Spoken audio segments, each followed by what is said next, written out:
So this week's question is, what happened to or at OPM and why should I care? So I love that people have been talking about OPM. What's OPM?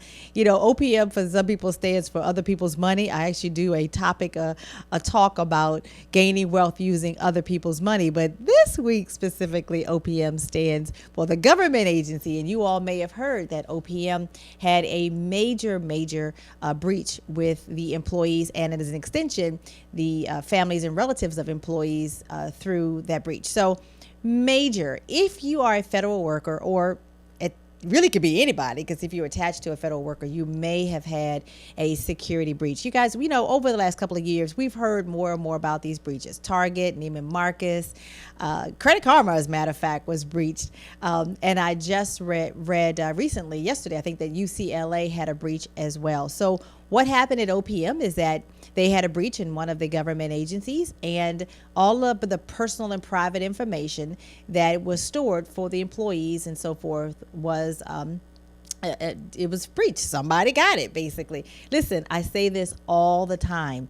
Our identity, we are very vulnerable from the time we wake up and we live life in this society till the time we go to bed. And so anybody can breach our identity, whether it's at the grocery store, at the restaurant, whether it's at the doctor's office, or putting in change of address. So it's very, very easy for identity to be breached. And that's exactly what's happened. So if you received notification, then you have gotten probably complimentary credit monitoring. They're working on some things, whether or not they're going to get you the actual restoration service. But right now, I think you're getting credit monitoring, which everyone should get on anyway. So even if you have nothing to do with the government, you still should make sure that you are monitoring your credit activity so that if there is a breach, you know immediately, not years later, you know immediately so that you can take control. But remember, monitoring is just an alert. It's just letting you know that there's something going on.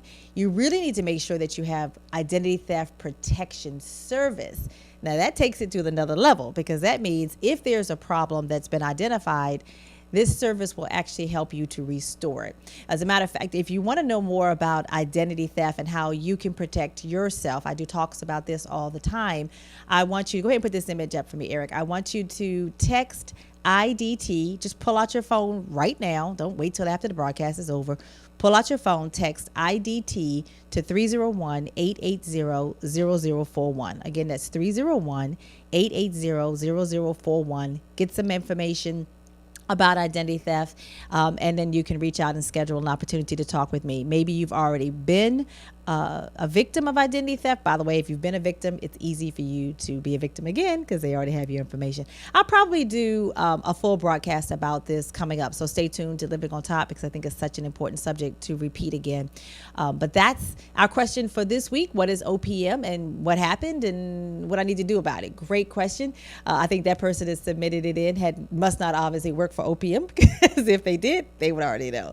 But thanks for asking the question. And again, OPM is a government agency that has recently acknowledged and announced that they were breached for all of their employees' identity, and it could happen to any company, one you work for or have ever shopped at or anything. So more importantly, reach out to me and learn more about how you can protect your identity. So thank you so much. And if you have a question you'd like for me to answer here on Chat with Chris, submit that question to us via email at lot@creditwithchris.com. Again, that's lot@creditwithchris.com, or simply call us up as well. You'll get the information right there at the website, creditwithchris.com. But send that information so that we can answer your questions. And thank you. Continue to keep them coming.